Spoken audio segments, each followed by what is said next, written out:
habíamos estado hablando sobre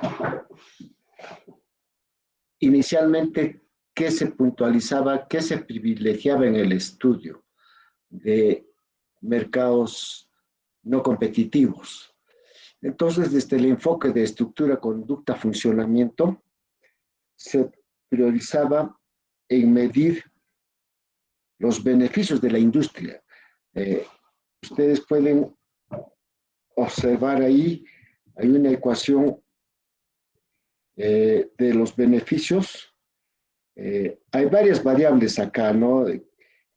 La variable beneficios es endógeno, de la iésima empresa, ¿no? O sea, de la industria en general, que está en función de la concentración industrial. Importaba mucho cuán concentrados están los mercados, ¿no? Siempre cuando ya entre economistas hablamos, en vez de decir monopolio, oligopolio, siempre hacemos referencia, esa industria está concentrada, ¿no? Si está concentrada en una sola industria, en una sola empresa, entonces es monopolio. Si está concentrada en pocas empresas, es oligopolio, ¿no? Entonces, eso se medía cuán poderosos son las empresas monopólicas o oligopólicas en fijar su precio, ¿no? Decíamos en la anterior clase también que importa el número de empresas, por ejemplo, ¿no? En la industria. Si inicialmente se está con 20, eso pasó en el caso peruano en la cerveza, ¿no? Si inicialmente se tenía 20 empresas cerveceras, ¿no? Actualmente que operan 2 empresas, entonces la industria cervecera está concentrada, ¿no? Entonces, ¿por qué? Porque hay menos número de empresas, ¿no? Eso cuenta, el número de empresas. Otra también de las que cuenta y importa mucho son las estructuras de costos, ¿no? El grado de integración vertical con sus proveedores. En las grandes empresas importa mucho el mercado de abastecimiento de materias primas, de insumos, ¿no? Cuenta mucho eso. Y eso es lo que vamos a estudiar bastante. Estos mismos temas vamos a estudiar integración vertical, vamos a estudiar estructuras de costes, etcétera, etcétera, inclusive cada uno por capítulos, ¿no? Lo que estamos ahora viendo es panorámicamente antes qué se estudiaba, ¿no? ¿Qué se estudiaba? Y lo que señalo es que importaba mucho el grado de concentración industrial y las barreras a la entrada, porque antiguamente en sus inicios las empresas monopólicas u oligopólicas tenían muy poca regulación por parte del Estado o del gobierno. Tenían cierta libertad de actuar en el mercado, ¿no? Entonces fácilmente por eso se concentraban y también fijaban precios confabulando en contra de los consumidores.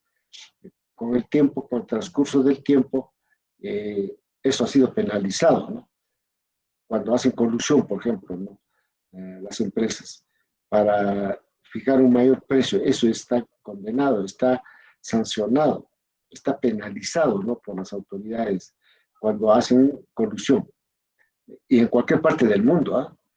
Hay en un libro de Van Dijk, lo menciona este autor, respecto a qué empresas inclusive se fueron qué empresarios se fueron a la cárcel por hacer colusión, ¿no? Quiere decir que las instituciones reguladoras de la industria en Estados Unidos es mucho más fuerte que en el Perú, ¿no? Que fácilmente pueden sancionar a los empresarios si hacen colusión. Aquí también está prohibido hacer colusión, pero ¿cuándo hemos escuchado nosotros que un empresario entra a la cárcel, ¿no? Estoy pensando ahorita en lo que comenté también rato atrás, cómo es que Romero puede llevar millones de dólares a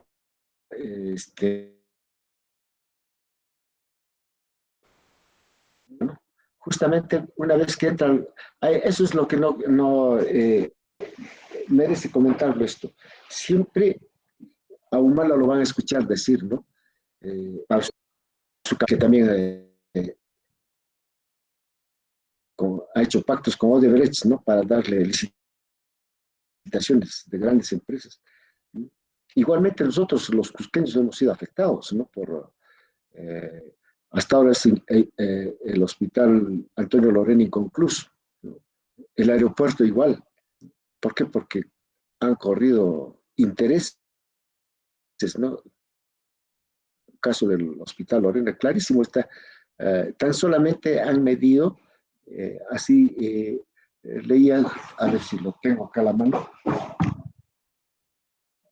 bueno, para la siguiente clase, ustedes van a leer ese artículo que salió publicado de Nelson Schack, del controlador de la República, justamente sobre la corrupción en el Perú, ¿no? Y ahí está midiendo cuánto por hacer corrupción, cuánto daño hacen al Perú, ¿no? Y en el caso del Hospital Lorena, cuando lo más lo necesitábamos durante la pandemia, fíjense, no estaba en funcionamiento el Hospital Lorena, todo por la corrupción. Entonces, todos sabemos bien que para el caso del aeropuerto, para el caso de, ¿qué otros contratos se hicieron? Ah, la vía de evitamiento, inclusive directamente venía Nadine Heredia a hablar, ¿no? Sobre esas grandes obras, esos grandes proyectos del Cusco.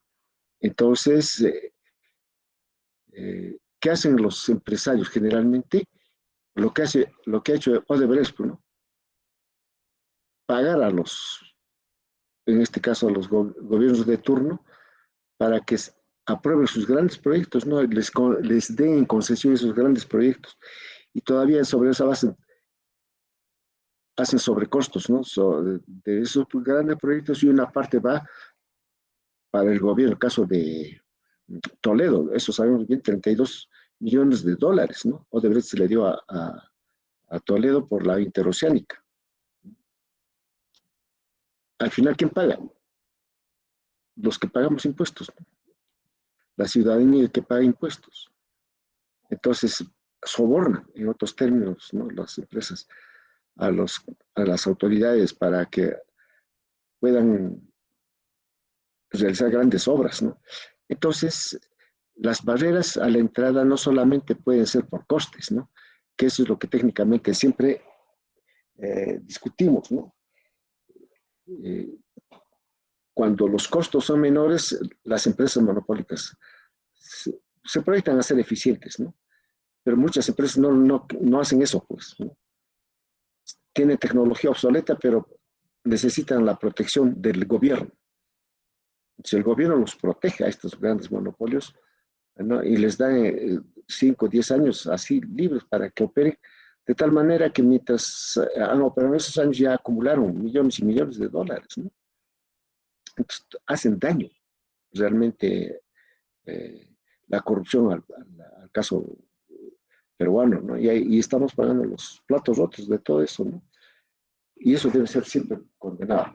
En este caso, estas barreras a la entrada lo permite, pues el gobierno debían regular, ¿no? Esas barreras, pero no lo regulan. Pero hacen, por ejemplo, pueden hacer mediante publicidad, pueden fijar barreras y que muchas veces Indecopi podría intervenir, pero no interviene porque el gobierno de turno, ¿no? A sus funcionarios ordena que le den ciertos privilegios a muchas empresas para que actúen como monopolio, ¿no? Entonces, está metido en esta ecuación muchas cosas que se hablan y que vamos a verlo justamente más adelante.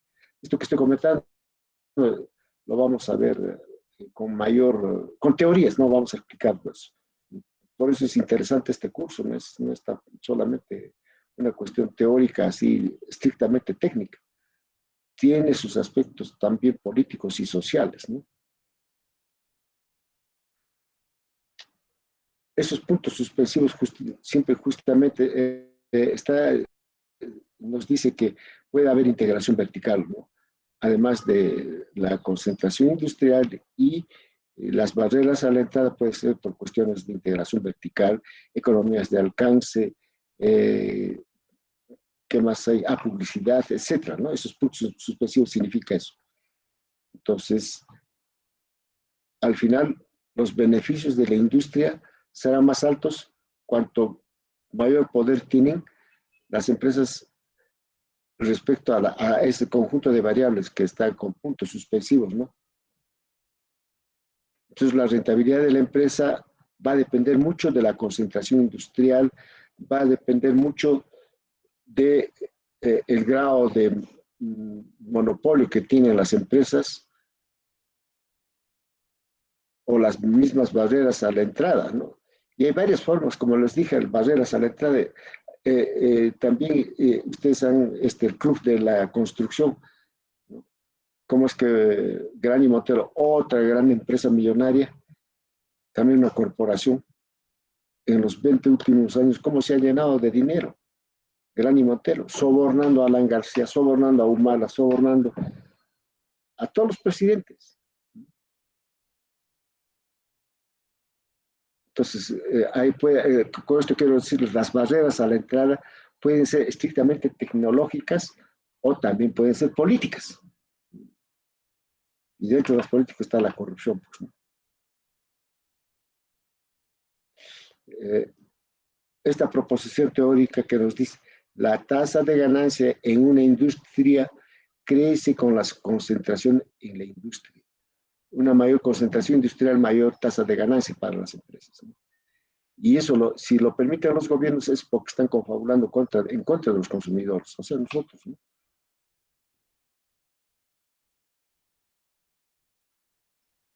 Entonces, a mayor concentración de la industria, mayor poder en el mercado.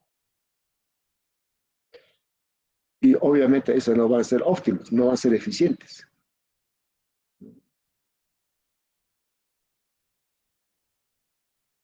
¿En qué forma la intervención gubernamental puede mejorar el funcionamiento del mercado? Entonces, en la primera oleada, ¿qué se hacía, no? Para justamente regular pues, la concentración industrial, ¿no?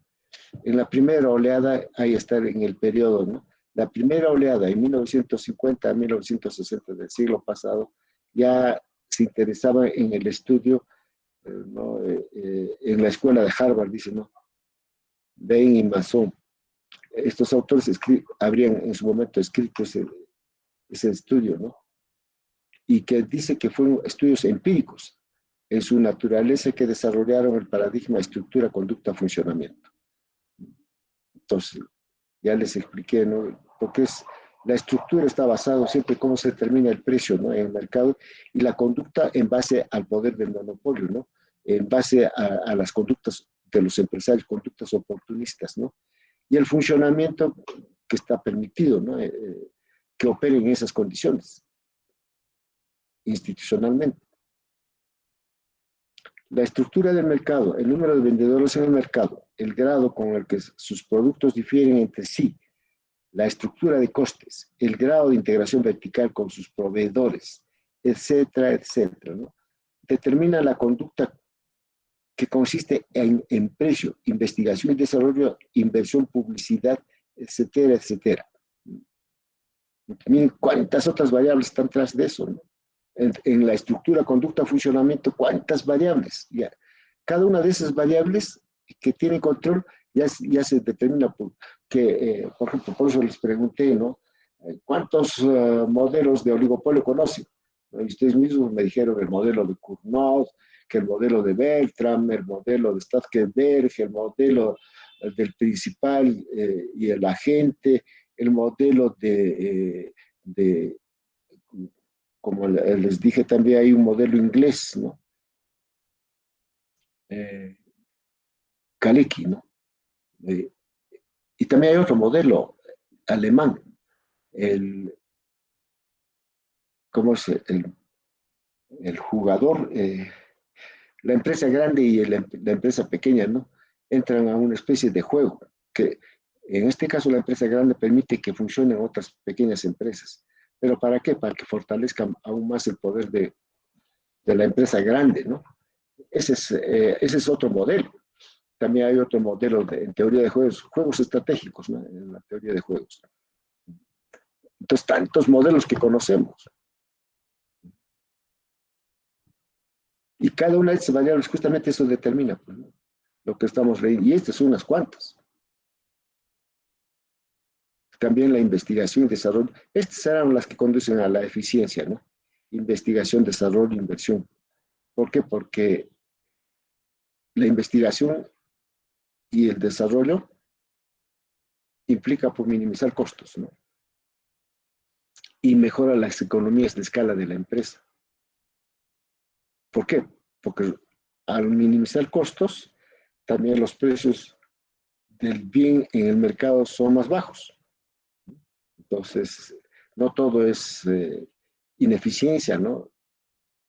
Hay otra parte que lleva a la eficiencia del monopolio y gran parte es en la investigación y desarrollo. Todo lo que implica innovación, progreso tecnológico en la empresa lleva a la eficiencia, ¿no?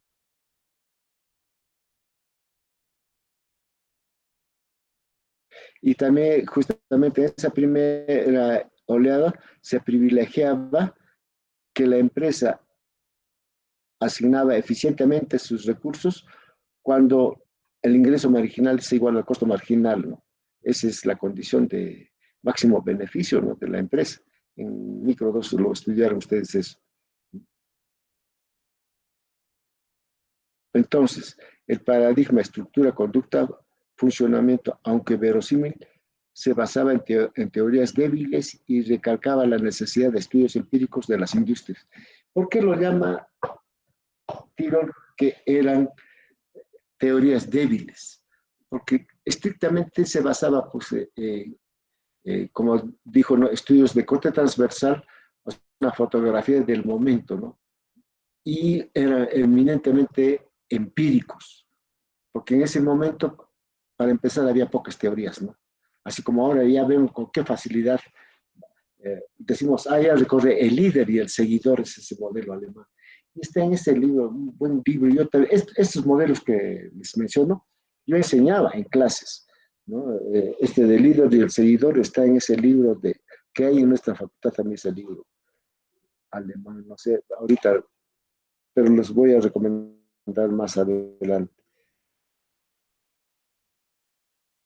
Hay tantos, no es solamente teoría, sino tienen evidencias empíricas, como dice así, ¿no? Pero como tienen evidencias empíricas y con poca teoría, entonces todavía son débiles. Esa primera oleada entonces era débil en términos de estructura, conducta, funcionamiento. En la segunda oleada también se sigue estudiando estructura, conducta, funcionamiento, ¿no? Pero ya incorporando nuevas variables, ¿no? Y con más teorías en otros términos. En los años 70 ya, ¿no?, del siglo pasado, pero fíjense, no es mucho de esas teorías que ya se estaban estructurando, ¿no? Puede atribuirse a tres factores, dice. Uno, lado de la demanda. El trabajo empírico de la primera oleada no apelaba a modelos formales de mercados oligopolísticos. Ese es el gran problema, ¿no? En esa época no había muchos modelos de mercados. Eso que ustedes dicen también, ese modelo de la curva de demanda quebrada, es de la primera oleada, pero tiene muchas limitaciones, ¿no?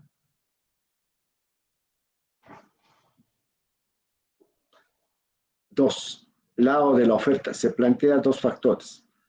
La primera, hasta antes de los 70. Los estudios de muchos economistas ignoraban en la organización industrial.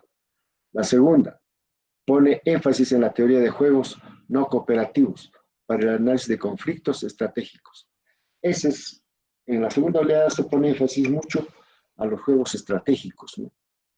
El líder y el seguidor también es juego estratégico, no necesariamente eh, corresponde a la teoría de juegos no cooperativos o cooperativos, sino a los juegos estratégicos, ¿no?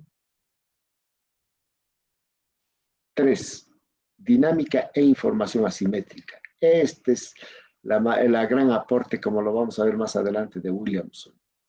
El paradigma, estructura, conducta, funcionamiento de la segunda oleada de la organización industrial para el estudio de la eficiencia de los mercados de parte de los economistas, funcionarios del Estado o el miembro del Tribunal Antimonopólico. Aquí ya están incorporando instituciones, ese tribunal antimonopólico, por ejemplo, y realmente en Estados Unidos funciona ese tribunal antimonopólico. Por eso es que hay jueces altamente especializados, ¿no?, y que pueden sancionar. Para que tengan idea, ¿no?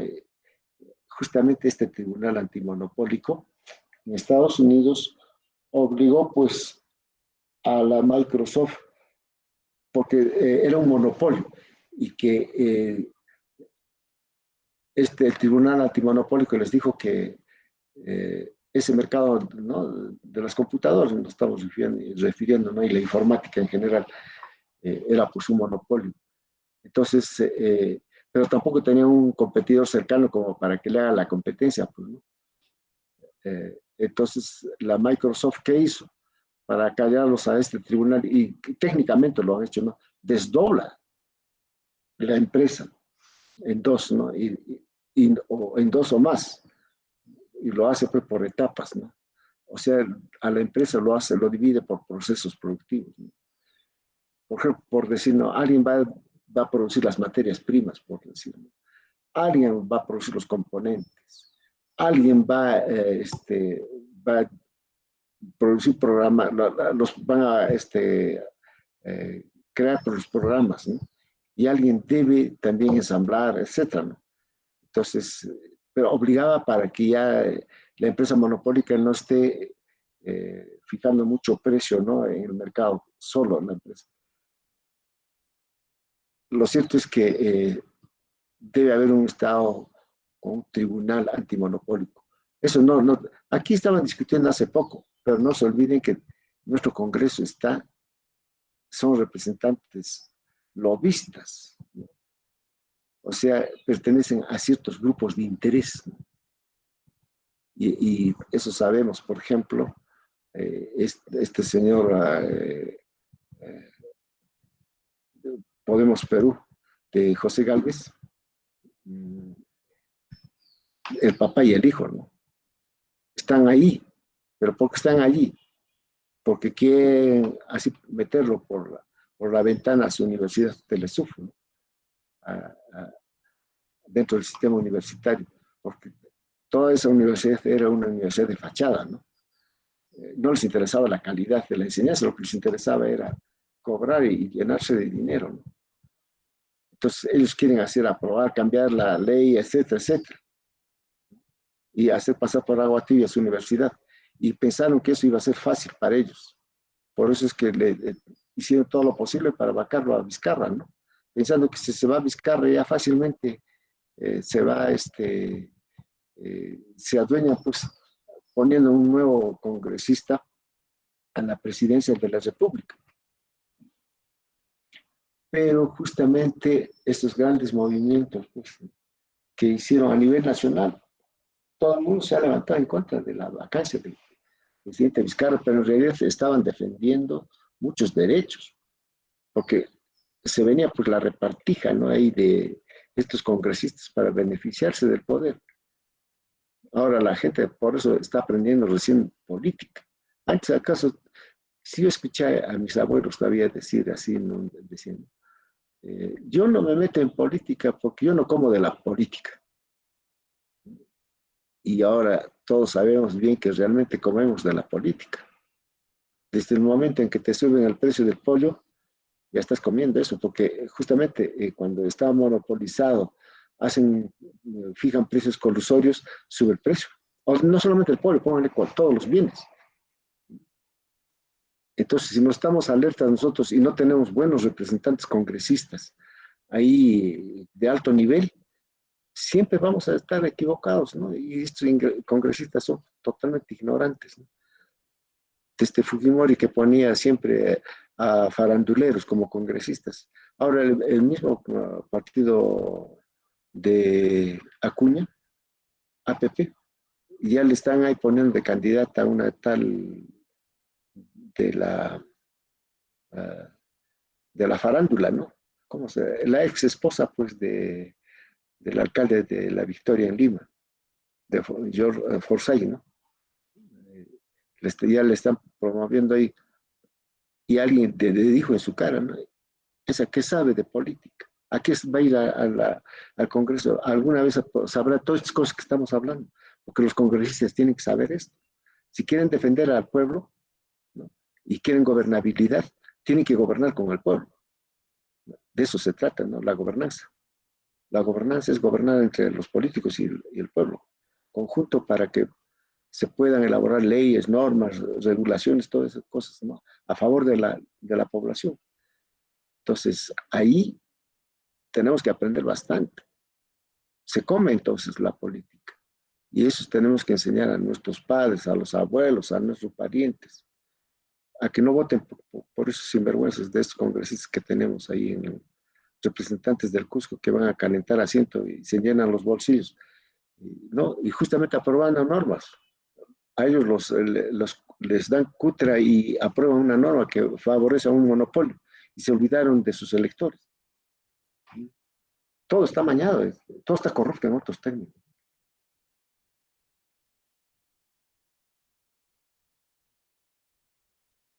¿Y por qué? Justamente comento esto, dinámica e información asimétrica. El paradigma, estructura, conducta, funcionamiento de la segunda oleada de la organización industrial para el estudio de la eficiencia de los mercados de parte de los economistas, funcionarios del Estado o el miembro del Tribunal Antimonopólico. Todos tienen que estar, pues, alertas, ¿no? Ante eh, la estructura, conducta, funcionamiento de la industria en el Perú, sobre todo los funcionarios del Estado, ¿no? Y que debería funcionar ese tribunal, ¿no? El tribunal antimonopólico que regule la estructura, conducta, funcionamiento de estas industrias monopólicas u oligopólicas, ¿no? Y con respecto a esto de los juegos estratégicos, es también importantísimo. Como hay asimetría de información, o sea, cuando hablamos de asimetría de información y hay un fallo de mercado, pues, ¿no es cierto? Eso sabemos. Por eso es que el monopolio es un fallo de mercado en sí mismo, porque los monopolistas fijan su precio porque ellos saben, conocen, ¿no? Y mientras tanto el resto no conoce. Esa asimetría de la información va en contra, pues, en este caso, de los consumidores, ¿no?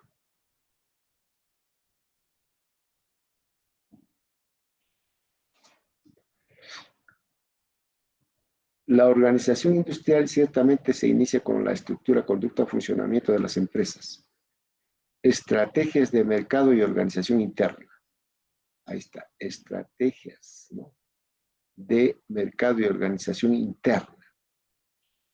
Entonces estamos hablando de la teoría de juegos, ¿no? Pero también importa mucho la organización interna. En este caso, importa cómo la industria se organiza en términos de su función de producción para minimizar costos medios de producción, ¿no? Eh, este aspecto estratégico administrativo están contratados por escuelas de administración de empresas, pero la otra cara de la organización industrial es el juicio sobre la eficiencia del mercado. El economista académico, el funcionario de Estado o el miembro del Tribunal Antimonopolio. Esa es la labor del economista. Mientras que la otra cara de la organización industrial lo pueden estudiar también los de administración de empresas, viendo los juegos estratégicos. La publicidad, ¿no? Por ejemplo, ¿no? Tiene que ver mucho para mejorar sus ventas, o también en términos de estrategias también pueden ser lícitas o ilícitas. Y cómo funciona la empresa, cómo lo administra. Esa es labor de los empresarios. Pero dense cuenta la otra cara de la medalla, como dice el propio Tiro, ¿no? Eh, ¿Qué estudian los economistas en términos de organización industrial? La eficiencia del mercado. O también cómo deben funcionar estos mercados en base a teorías, ¿no? Ya les he enseñado todas las teorías que hemos mencionado sobre el oligopolio, por ejemplo, ¿no? Esas son nuestras herramientas, pues, para estudiar mercados. Entonces el economista estudia, analiza los mercados, ¿no? Las estructuras de mercado. Por eso yo tengo una anécdota ahí que nunca voy a olvidarme, ¿no? yo manejaba un proyecto de investigación sobre la actividad turística y pongo en licitación, necesito un, este, un estudio, necesitaba de una empresa que me haga un estudio, ¿no? Justamente estructura del mercado, pues, ¿no? Entonces, condiciones, experto en organización industrial, puse muchas, ¿no? Y no había un economista que se me presente. Se me presenta un administrador de empresas y era de la Andina, ¿no? Y dice que este señor era bueno y ahí había ganado varias licitaciones, todas esas cosas. Pero cuando revisé los currículos de todos los que se han presentado, lo, lo rechacé, ¿no? A esta empresa consultora, ¿no? Que era de la administración de empresas. Y se me queja, ¿no? Ante los tribunales ahí. Y, y yo tenía que responder, ¿no? Hacer descargo, ¿por qué lo había eliminado? Porque ya eliminar significa, porque también hay algo oscuro, ¿no? De repente estoy queriendo privilegiar, favorecer a otra empresa, ¿no? O sea, detrás de eso está la corrupción, pues una manera de regular es eso, ¿no? Entonces, yo hice un informe, ¿no? De que yo necesito un analista, ¿no? En organización industrial, pero en términos, lo que les acabo de mencionar, ¿no? Experto en estructuras de mercado, no estoy diciendo experto en administración de empresas. O sea, estoy pidiendo un economista. Y para eso me tienen que dominar, yo puse todas las herramientas de la organización industrial, tienen que saber esto. Y el pata de administración se murió. Necesito que me evalúen desde el enfoque del costo de transacción, economías de alcance, economías internas de la que estamos hablando, etcétera, etcétera. Pues esas herramientas necesito. Muerto el administrador. ¿Por qué? Porque fíjense cuánto me sirve esta teoría para mi propia práctica, ¿no? Y por eso he adquirido más poder en términos teóricos, por supuesto, ¿no? Y que fácilmente yo me lo llevo de encuentro pues a alguien que quiera discutir, porque en realidad la organización industrial te da mucho más poder al economista, ¿no? ¿Por qué? Porque nos dan nuevas herramientas que muy pocos dominan, muy pocos lo dominan. Todavía ahorita en el Perú, por eso los economistas somos productos diferenciados. Y yo marco diferencia porque hay que estar experto en organización industrial. Y a ver, mercado en el Cusco, pregunten, a ver, ¿quién es experto en organización industrial? Y no hay porque todavía como, bueno, a pesar de que estamos hablando ya, se inició en la década de los 70, ¿sí? Del siglo pasado, pero está pues en construcción, ¿no? Aunque ahora ya está siglo XXI, ya está, a partir del año de la primera década del 2000, ya hay bien consolidada la teoría de la organización industrial. Entonces ya hay herramientas muy poderosas y también hay expertos, ahora sí hay expertos, ¿no?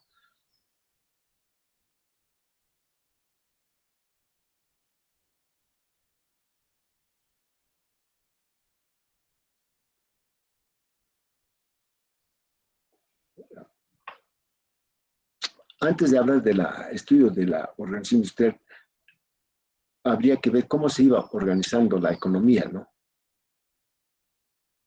Nike dice, en 1922 anticipó a los científicos sociales en el sentido de que el problema principal para el entendimiento de las acciones de los hombres consiste en entender cómo piensan, cómo funciona su mente, la naturaleza humana.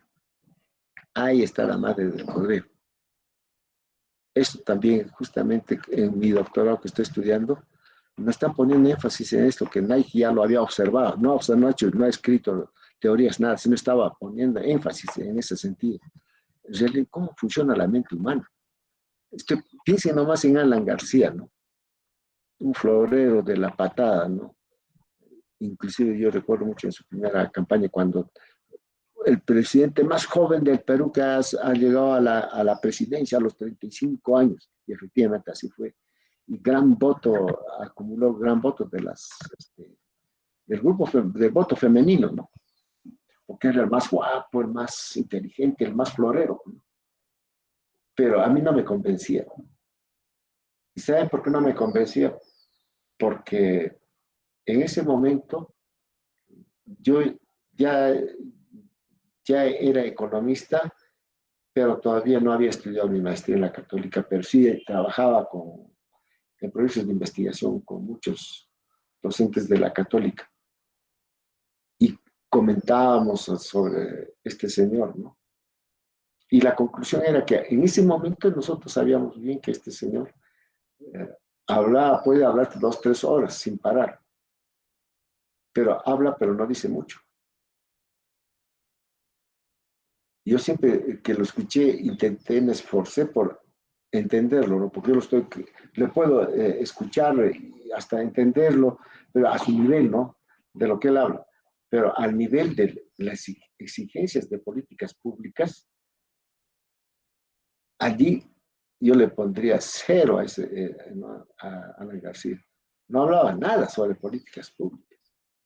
Él decía, yo les voy a generar empleo, que voy a hacer esto, que eso así, pero no era nada analítico. Pues. Porque yo preguntaba, está diciendo que va. Y igual en su segunda campaña tuvo una así, como su oferta, ¿no? De gobierno decía, sierra exportadora. En comienzo dije, pucha, qué inteligente es. Habrá aprendido pues, de su mal gobierno de la primera vez, ahora debe tener mejor visión, porque eso es lo que necesitamos nosotros, que nuestra industria regional exporte, porque mientras sigue produciendo para el mercado interno, no, pues no tiene perspectiva, no tiene a largo plazo una proyección de desarrollo, ¿no? Pero si estaría exportando, entonces, o sea, a mercados extranjeros, ¿no? Entonces ahí cambia la cosa. Entonces estamos hablando de verdaderos empresarios, ¿no?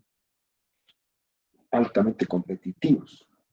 Entonces, en eso yo pensé que estaba pensando pues, en formar empresarios para que exporten, que seguramente va a tener algún plan de formación del capital humano, de exportadores, tantas cosas que yo me imaginaba, ¿no? Si era exportador. Pero en su discurso, así lo escuchaba, no decía nada sobre ser exportador. Solamente decía, vamos a promover a nuestros campesinos que produzcan para vender. Pero la ecuación, yo siempre cuando escucho a algún economista, lo primero que estoy buscando en lo que está explicando es cuál es su ecuación, en otros términos, cuál es su modelo, el modelo teórico. Entonces, inclusive ahí, cuando no nos entendemos dos economistas, estamos discutiendo así, al final es una discusión entre sordos, cuando discutimos y no nos ponemos de acuerdo los economistas. ¿Por qué? Porque los dos son malos. Pero que los buenos economistas rápidamente se van a dar cuenta quién tiene la razón. ¿Por qué? Porque quien tiene la razón es aquel que está utilizando teoría, está utilizando un modelo teórico. Ese es el que tiene mejor argumento, ¿no? Entonces, eso es yo lo que trato de buscar ahí. Entonces, por decir, no, me está hablando de oligopolio. Entonces, ¿de cuál de los modelos? Bertrand, Stakelberg, Cournot, ¿no? El líder y el seguidor, tantas cosas, ¿no? ¿En cuál? Esa discusión, cuando vemos un vaso medio lleno, la discusión es, ¿ese vaso está medio lleno o está ese vaso medio vacío? Eso lo ha puesto en discusión bien, bonito Krugman, ¿no? Está en su libro ahí de Introducción a la Economía. Interesante ahí, cuando dice, ¿no? Cuando dos economistas discuten, ¿no? Entonces, en el fondo, los dos tienen la razón. El vaso puede estar medio lleno o puede estar medio vacío, pero el vaso está, la realidad dice que está, ¿no? A medias. Entonces, saberlo explicar, eso es a través del modelo, ¿no? Entonces, aquel que tenga un buen modelo lo explica mejor, ¿no? Y de eso se trata. buscar que nuestros políticos también manejen un mínimo de teoría.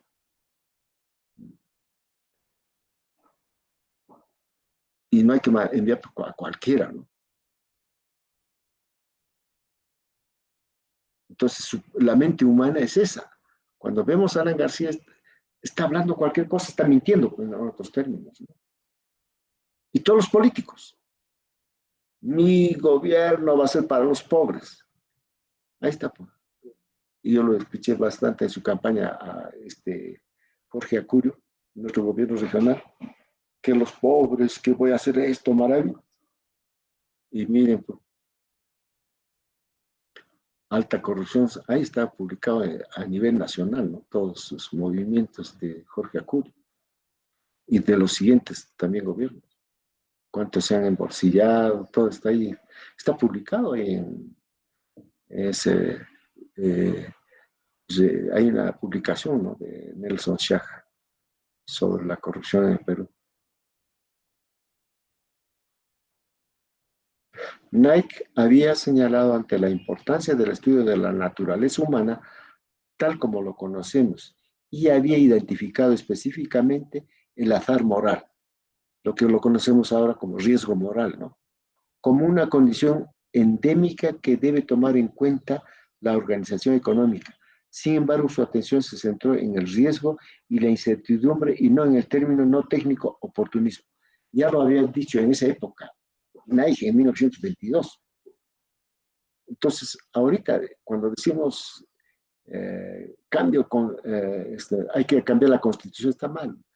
Hay que hacer reformas, eso sí aceptamos. Y una de las reformas es eso, justamente. ¿Cómo apuntamos la mente humana del político que está ofreciendo durante su campaña, ¿no?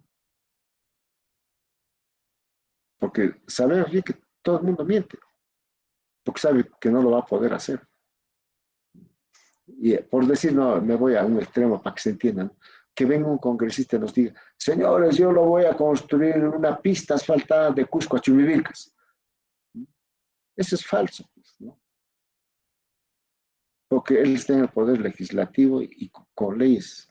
Eso por, justamente lo están derogando, lo va a pedir el gobierno, ¿no? Han aprobado hace poco que se le dé los fondos de APP a los contribuyentes, ¿no? Y ya le han dicho que eso es anticonstitucional, ¿no? Sin embargo, lo han aprobado por una cuestión política, pero no técnica. ¿Y por qué? Una primera observación, porque ellos no manejan fondos, pues. Es el Ejecutivo que maneja fondos. Y él sabe por dónde el calzado le ajusta, ¿no? Entonces, si no hay fondos, como es cierto, no hay fondos para las APP para que devuelvan. Entonces, están actuando ahí, como dice los políticos de congresistas, como oportunismo. Ellos son conscientes que no va a ser viable eso. Lo han aprobado. Tan solamente para decir, no es nuestra culpa, yo cumplí con mi oferta, pero el gobierno no lo quiere hacer. Entonces, mucha gente lo va a creer, ¿no? Los ignorantes le van a creer eso. Ahí está, nosotros vamos a aprobar esta fecha que se devuelven, ¿no? ¿No? Y le echan de taquitos, se le pasan el problema al Ejecutivo. Ese es el eterno problema entre el Ejecutivo y el Legislativo, ¿no? Y también tras de eso los intereses, ¿no? Y ahí está diciéndonos, ahí, y si en la segunda oleada también le han estado orientando todavía mucho al riesgo y la incertidumbre, ¿no? Ese azar moral. Pero no le apuntan al real problema, la mente humana. Y William se lo va a describir, en eso tenemos todo un capítulo para hablar sobre ese tema. Ahí vamos a hablar sobre eso. Pero ya lo dijo, ¿no? Coase, también premio Nobel Coase, por si acaso. Coase y había planteado respecto a las empresas versus mercados, ¿no? Coase 1937 planteaba expresamente la cuestión de la organización económica en términos institucionales comparados. Mientras que los mercados se consideraban ordinariamente como el medio principal para la realización de la coordinación, Coase insistió que las empresas y los mercados se consideraran como medios alternativos de la organización económica. O sea que primero hay que hacer organización económica, luego organización industrial. ¿Por qué organización económica? Porque hay que estudiar a la empresa tal como lo es. respecto a la conducta humana, ¿no? Y la mente humana. Por lo tanto, el hecho de que las transacciones se organizaran dentro de una empresa jerárquicamente o entre empresas autónomas a través de un mercado era una variable de decisión. El modo adoptado dependía de los costes de transacción. También ya tibiamente Coase entra a eso, porque tampoco, en base a la teoría de Coase-Williamson, completa lo que está diciéndonos Nike y el mismo Coase, porque ya está haciendo observaciones Coase sobre las empresas jerárquicas. ¿Acaso las empresas son homogéneas? Y siempre que estemos la empresa, no es que las empresas no sean homogéneas. Puede de repente uno estar operando en mercado competitivo, como lo que hay, ¿no? Hay empresas que operan en mercado competitivo, pero hay otras empresas que están actuando en mercados monopólicos u oligopólicos. Entonces hay jerarquías, a eso se está refiriendo, ¿no?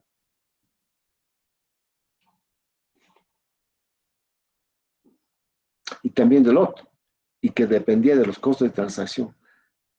Su forma de definir de cost, que lo vamos a ver oportunamente, es distinta a la de Williamson. ¿Por qué? Porque cost está privilegiando respecto al riesgo e incertidumbre de la empresa en el mercado. Pero la obvia olímpicamente la conducta humana, que Williamson lo completa, ¿no? Pero ya lo importante es que ya pone un gran problema, los costos de transacción.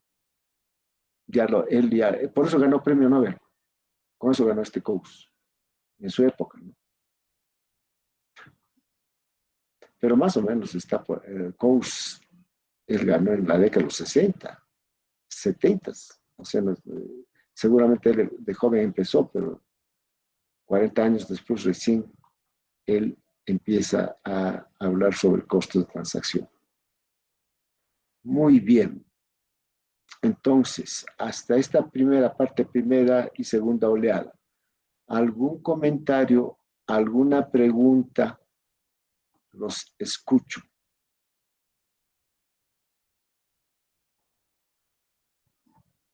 ¿Tienen algún comentario, alguna pregunta? Pueden levantar la mano por el chat. Antes me escribieron por el chat varios alumnos que no los mencioné, pero ya lo comentaba implícitamente. Pero si pueden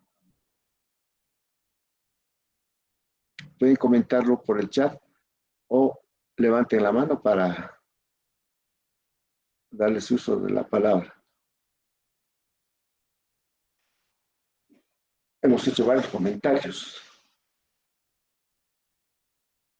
A mí me gustaría, si cuando van a votar ustedes se están preocupando sobre sus ofertas o están pensando en su mente humana. ¿Y saben qué cosa es su mente humana?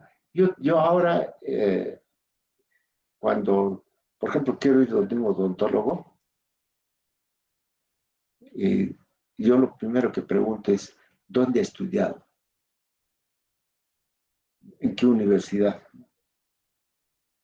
Porque les confieso, tanto de la Andina como de la USAG, no son buenos nuestros odontólogos. Ellos necesitan sí o sí hacer maestría. ¿Y por qué? ¿Por qué digo eso? Porque conozco a muchos odontólogos que han estudiado en Brasil y en la Argentina y tienen otras técnicas de tratamiento de los dientes que no la tienen los docentes de la USAG ni de la Andina. De aquí la importancia de hacer maestrías, especializaciones, ¿no? Igual para un congresista, yo me pregunto, ¿no? Este congresista, a ver, primeramente, ¿dónde ha estudiado? Tiene su doctorado. Pucha, entonces, pero si me dice, por poner un ejemplo, ¿no? Doctor en Juliaca. Pucha, no ha aprendido nada. Doctor en Apurímac. no ha aprendido nada. Porque el doctorado es pues otra cosa ya, ¿no? Otro nivel de estudio. Estás ya en un nivel de filosofía, ¿no? De alto nivel. Entonces, eh, no, no, no, uno puede decir, yo tuve un amigo, un buen amigo, eh, que candidato a ser alcalde del Cusco. No voy a hacer su nombre porque también ya falleció él, pero tenía un currículum así. Creo que, si más no recuerdo, estudió ciencias de la comunicación, pero tenía como 3, 4 maestrías, ¿no?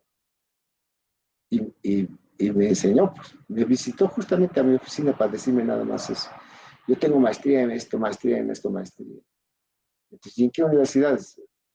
Ahí sí bajaba la vista, ¿no? Porque era orgulloso venía. ¿Por qué? Porque no es lo mismo estudiar pues, en una universidad de primer nivel que estudiar en una universidad de tercer nivel, ¿no? Cuenta mucho entonces eso, su currículum vitae, ¿no? Entonces hay que ver eso.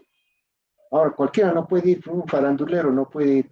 Siempre antes, en la época de Fujimori todavía escuchaba decir que Melcochita se va a ir al Congreso, que había otro gordo que cantaba, ¿cómo se llama? El Tongo, también candidato siempre, ¿eh? Menos mal que no salió elegido. Y así, y adefesios pues se presentan para ser congresistas. Y ahí está lo que tenemos los resultados. Ahora observen nomás qué hacen los congresistas, ¿no? Estupideces. Y todos angurrientos del poder político, ¿no? Como este Merino. A cualquier precio quería ser presidente y lo ha alcanzado, ¿no? Pero igualito también, al quinto día ya lo estaban bajando, porque la gente se dio cuenta que ese no podía hacer nada. Primero era un lobista, ¿no? Manejado por los poderes, ¿no? Segundo, no tenía ni siquiera profesión, quinto de secundaria. Ya eso era una ofensa para nosotros, ¿no? De eso estamos hablando ahora. ¿A qué nivel, no? Y nos ayuda eso. La teoría es fundamental.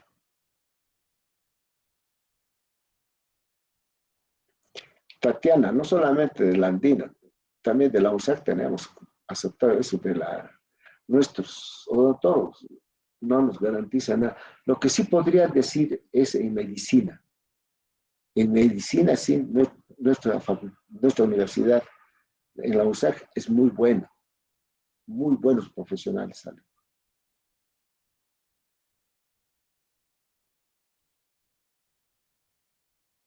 ¿A qué querías decir, Alan Torres, Juan? ¿Algo más quieres complementar?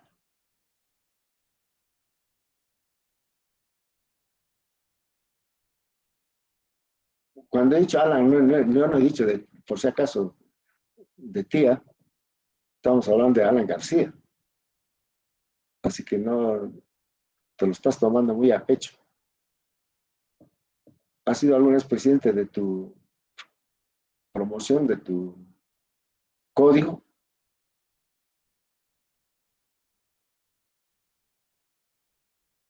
Alan Torres. Sí, presente profesor, dígame. ¿Qué comentario más tú puedes adicionalmente decir? Tu papá era Ah, prista, seguro, tú te ha puesto Alan. la verdad creo que es un poco, bueno, debatible docente. Bueno, yo traté de indagar, bueno, el origen de mi nombre, por qué me pusieron Alan, pero la verdad no sé, hasta ahorita nunca me trataron de explicar la verdad. Pero de algo sí estoy seguro, mi papá nunca fue aprista y mi mamá tampoco lo fue. Ah, ya, eso es para ti un incentivo, ¿eh? Sí, Porque, como un peso, sí, ajá. porque he tenido errores cuando he elegido congresistas o presidente, también me he equivocado, pero muy poco. No, por ejemplo, yo jamás he votado por Alan García, ni en su primer periodo, nada, porque sabía que él era un farandulero. ¿Y por qué razón lo conocía este señor? Porque en sus campañas todavía él era, pues, no era alto dirigente, nada, era de base, ¿no? Se vino al Cusco con todo su grupo de búfalos, les decíamos aquella vez, ¿no? Y en una calle ahí de San Agustín se encontraron, después de estar chupando con gente, otro grupo de izquierdistas, ¿no? Una pelea ahí entre ellos, ¿no? Entonces, ahí lo conocía, que no entrar a ese nivel, pues, ya dije, no, pues, no es tan serio, ¿no? De joven, ¿no?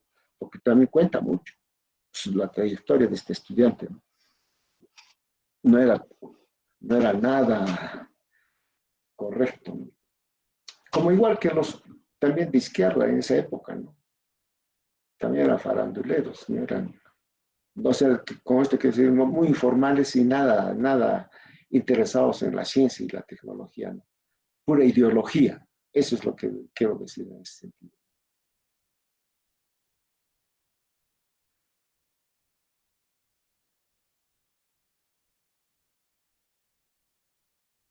Eh, Madeleine Rocío Alfaro, ¿qué ibas a decir? A ver,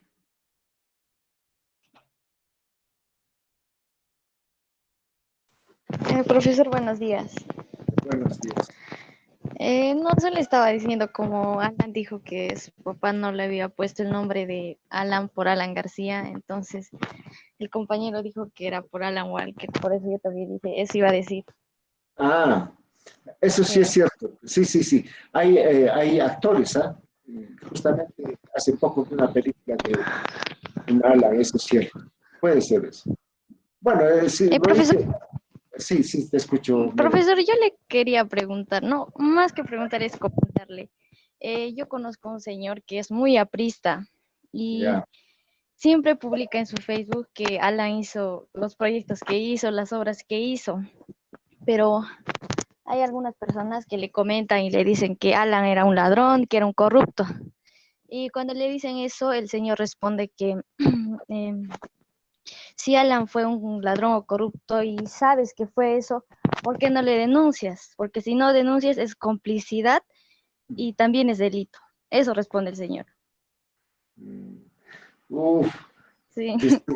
su primer gobierno ha tenido un montón de juicios.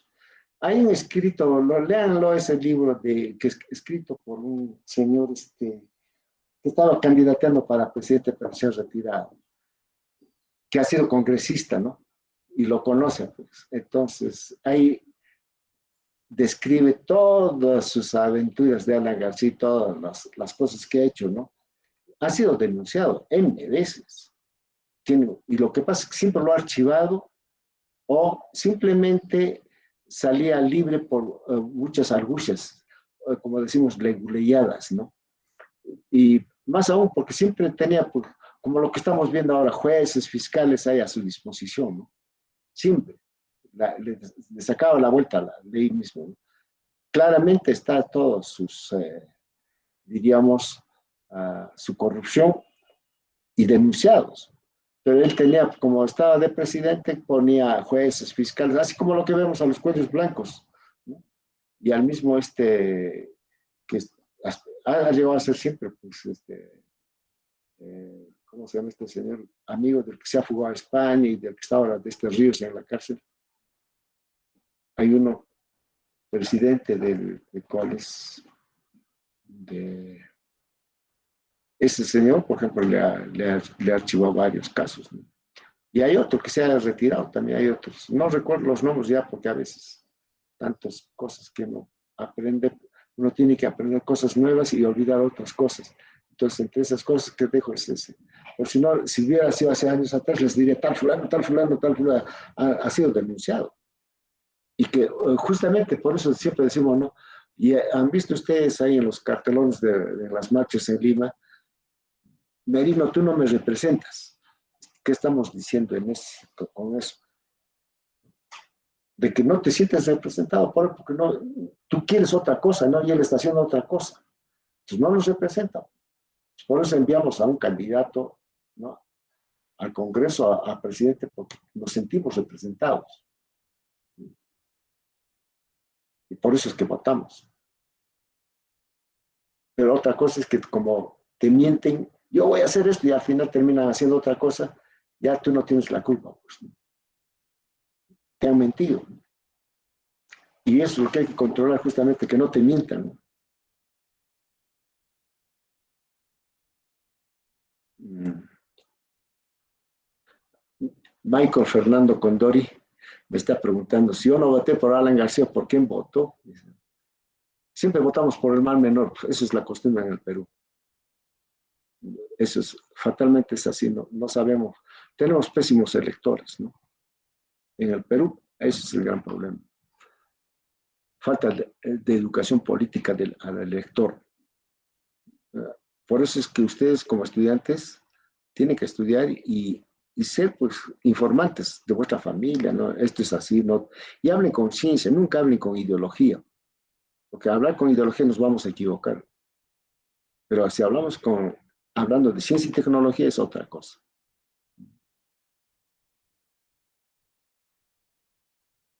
Bueno, permítame, voy a cambiar a mi otro capítulo.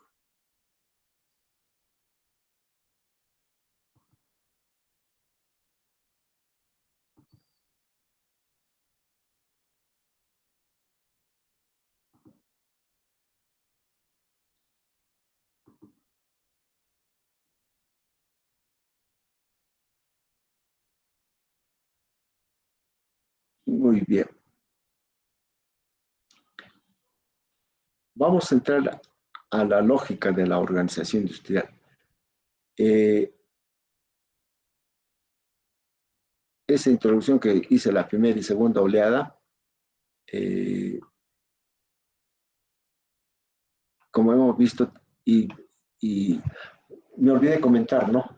En la primera oleada se pone énfasis al estudio de la econometría de corte transversal, ¿no? Pero en la nueva oleada, es algo interesante que yo también recién me descubro, ¿no? Que el estudio de la organización industrial es un estudio de casos, ¿no? Casos de un oligopolio, digamos, del modelo del líder y el seguidor, ¿no? O oligopolio de Kaleki, ¿no? Está en base a estudios de casos, ¿no? Específicos, ¿no? Que la industria tal industria tal.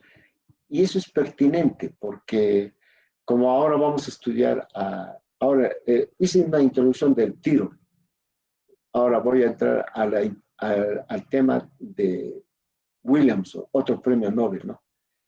Y él justamente habla de la lógica de la organización industrial, ¿no? Y en términos de organización. ¿Y qué él hace? Él revisa, inclusive, como vemos, estaba citando 1938, ¿no? Revisa esas bibliografías que han estudiado esas estructuras de mercado, ¿no? Y entonces, en base a eso, va observando cómo en el tiempo ha ido evolucionando. Se va construyendo ya la teoría, ¿no? Pero en base a estudios previos de otros autores, ¿no?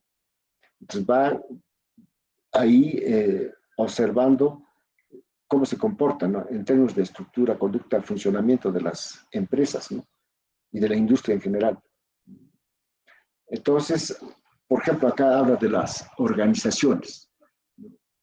Ya les dije, primeramente hay que ver la organización económica, luego la organización industrial, porque importa mucho esto de la organización económica en términos de comportamiento. Como hablamos de conducta de la empresa, también hay que hablar de la conducta del empresario, ¿no? Por esa razón es esa. ¿Qué dice respecto a Barnard? Lo cita en 1938. Se ocupó de los procesos de la organización. Destacaba la organización formal, sin excluir la organización informal y asignaba a la cooperación un lugar central. Incluía el conocimiento tácito o personal, las costumbres, hábitos, las estructuras políticas, las instituciones, las actitudes, las motivaciones, las propensiones, los instintos. Lamentaba el descuido de la organización formal, entendida como esa clase de cooperación entre los hombres que es consciente, deliberada, dotada de un propósito.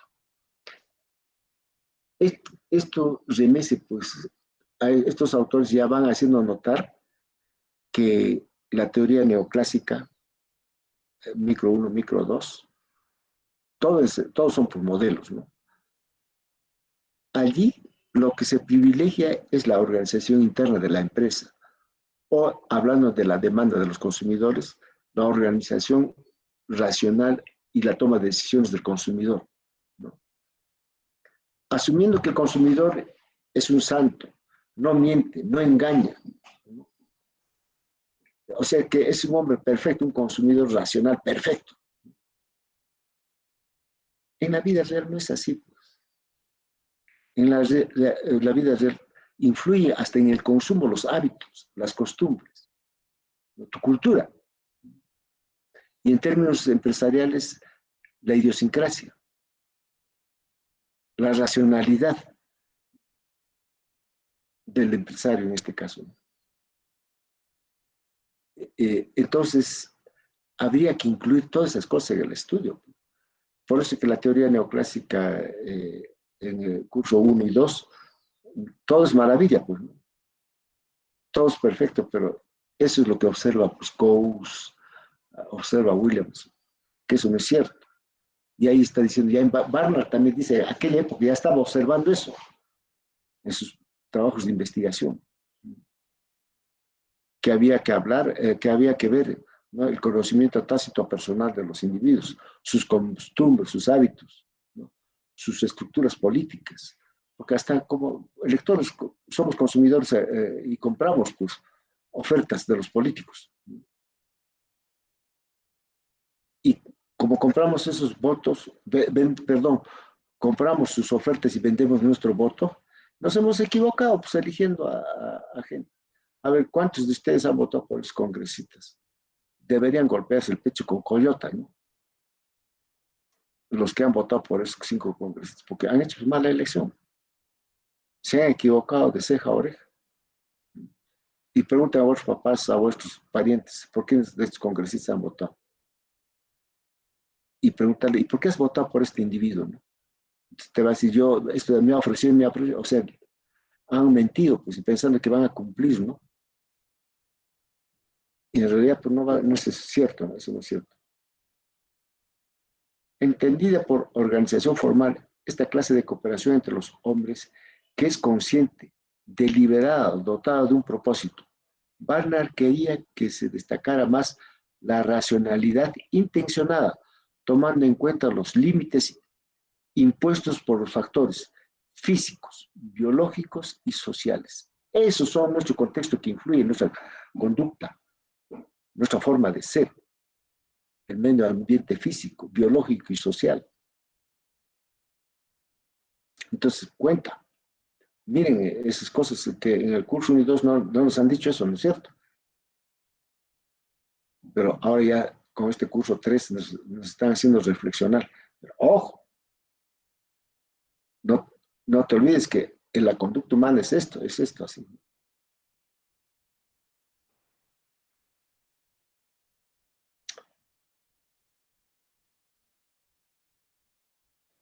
Ah, a ver, vamos a ver si terminaré con esta. La notable descripción hecha por Barnard de la organización interna afirma o desarrolla lo siguiente. 1. Es importante la forma de la organización, es decir, de la organización formal, o sea, también las instituciones. Cuando hablamos de organización formal, están las instituciones presentes, porque las instituciones también nos regulan, nos dan forma, tenemos que cumplir, ¿no? Y eso es otra de las malas costumbres que nosotros en la práctica tenemos, el peruano, ¿no? En general. Siempre está en nuestro concepto eso, dada la ley, echa la trampa. Lo primero que buscamos es cómo le sacamos la vuelta a la ley y entramos al mundo informal. Y no se olviden que cuánto le cuesta al Perú ahora, cuántos muertos, todo. Gran parte han muerto porque somos informales. no respetamos las normas, los protocolos. Dicen, no hagan reunión, pero igualito se reúne y ahí está. Está prohibido las fiestas en la noche, igualito hace sus fiestas, sus juergas ahí. Estamos viendo por la televisión. Esa es nuestra forma de ser. Y después están muriendo. Y después le echamos la culpa al gobierno, ¿no? Como este Merino decía, pues, ¿no? La muerte de los tantos miles se lo debemos al presidente Vizcarra, y hay otro congresista, también tenemos que ver por los muertos, ¿no?, de la pandemia. Le están echando la culpa. Ese es, pues, ya, bueno, ya ustedes mismos evalúen, ¿no? Esa es una informalidad también. Dos, la organización informal tiene propósitos instrumentales y humanizantes. Ese es nuestra conducta, va con nuestro aspecto físico, biológico, como hemos visto anteriormente, ¿no? Tres, se reconocen los límites de la racionalidad. O sea que en la teoría neoclásica, cuando decimos el consumidor maximiza, ¿qué maximiza a propósito del consumidor?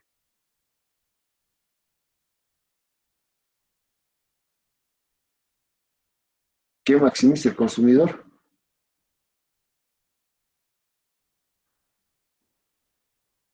Exacto. Tatiana dice su utilidad. Eso es. Eso nos dice, ¿no? El consumidor maximiza su utilidad sujeto a una canasta de consumo y la restricción presupuestaria. El empresario maximiza los beneficios sujeto, ingreso marginal precio en competencia, en monopolio, ingreso marginal, costo marginal, etcétera, etcétera, etcétera. Esas cosas nos dice que ese es ilimitado, pero en realidad hay límites en la racionalidad. ¿Y cuál es el límite de la racionalidad? Ahí está el gran problema. En el fondo, descubrir cuál es su verdadera intencionalidad en el individuo. Alan García se mostraba como un hombre que hablaba bien, era un empresario, un gestor, pues, realmente gestor de las políticas públicas, ¿no? Un estadista. Pero ahí está todas las taraferías que hacían, ¿no? Entonces, nos estaba mintiendo. Nos estaba mintiendo.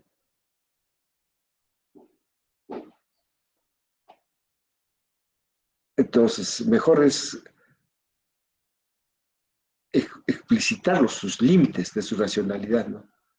Si realmente vas a trabajar por los pobres, entonces firma un contrato. Y si no, al final de tu periodo no cumples, a la cárcel. Así debería ser, en nuestra constitución debería ser así. Debería estar explícito. Esas ofertas tendrían que estar pues, en base a contratos, ¿no? Eso es toda una teoría. También eso lo vamos a explicar en su verdadera dimensión cuando toca, ¿no? 4. La toma de decisiones adaptables secuenciales es vital para la eficacia de la organización. Es importante eso también, ¿no? La toma de decisiones. 5. El conocimiento tácito es importante. Se considera claramente un concepto de la empresa como una estructura de gobernación. Esto es claro. Ese conocimiento tácito sobre la empresa. En todo el curso de microeconomía 1 y 2, yo mismo enseñaba así, ¿no? Que a la empresa hay que estudiarlo como una función de producción. No, señor, no es así. Errado, muy limitado. Porque a la empresa tú tienes que estudiarlo no como una función de producción, sino como una estructura de gobernación. Hay que gobernar. Dos conceptos totalmente disímiles, diferentes. Muy bien. Por esta vez me van a disculpar, aquí voy a quedarme y el día miércoles hacemos clases normal de 11 a 1. Pero, Juana, por favor, solamente los miércoles vamos a entrar 11 y cuarto. ¿Por qué? Porque justamente por eso es que hemos alterado nuestro horario, pues porque yo tengo clases de 9 a 11, ¿no? Ya, entonces Lo- para... los miércoles tenemos profesor de 9 a 11. Ah, perdón, está bien, correcto. Es al revés en todo caso. De 9 a 11, pero no voy a terminar a las 11. Voy a terminar 10 minutos para las 11.